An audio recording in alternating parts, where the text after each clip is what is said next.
समीर और रमझम एक दूसरे के करीब आते हैं और उनके दरमियान मोहब्बत जन्म लेती है। लेकिन ये खुशी ज़्यादा देर कायम नहीं रहती क्योंकि अमायरा उस सब को देखकर शदीद गुस्से में आ जाती है।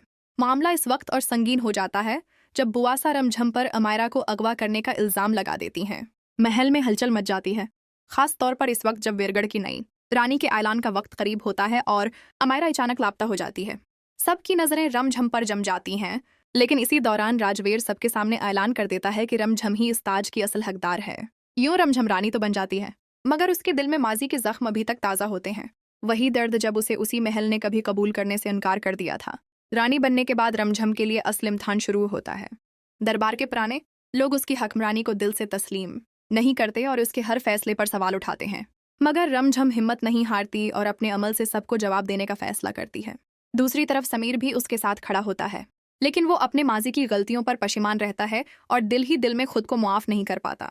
इसी दौरान सरहदी इलाकों से बगावत की खबरें आने लगती हैं, जिससे साफ जाहिर होता है कि कोई बड़ी साजिश चल रही है।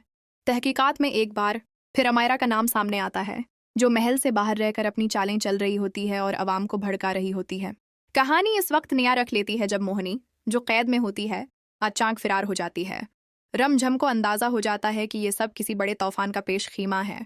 एक जश्न के दौरान एक निकाब पोश हमला आवर रमझम पर हमला करता है, मगर इस बार रमझम कमजोर नहीं होती। वो बहादुरी से मुकाबला करती है और हमला आवर को पकड़ लेती है, जो दरअसल महल का ही एक सिपाही निकलता है जो अमायरा के साथ मिला हुआ होता है।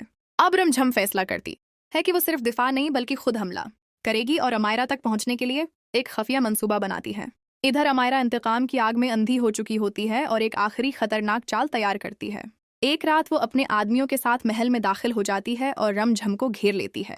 उसी लम्हे समीर भी वहां पहुंच जाता है और एक जबरदस्त जंग छिड़ जाती है। तलवारों की झनकार, चीखो पुकार और आग के शौले पूरे महल को मैदान जंग बना देते हैं।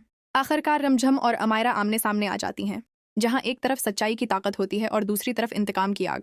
वक्त गुजरता है और रमझम एक मजबूत हुक्मरान के तौर पर उभरती है, जो न सिर्फ फैसले करती है बल्कि अवाम के दिल भी जीत लेती है। समीर भी बदल चुका होता है और अब वो एक जिम्मेदार साथी के तौर पर उसके साथ खड़ा होता है। लेकिन कहानी में एक नया मोड़ तब आता है, जब एक प्रासरार साधु दरबार में आकर खबरदार करता है कि रमझम का सबसे बड़ा दुश्मन उसके करीब ही है। ये बात रमझम के दिल में खटकने लगती है। इसी दौरान एक चौंका देने वाला इंकिशाफ होता है कि कार्तक, जो कभी सच का साथ देता था, दरअसल अमायरा के साथ मिला हुआ है। रमझम को जहर दिया जाता है और वो बेहोश हो जाती है। जब हकीकत सामने आती है तो सब हैरान रह जाते हैं।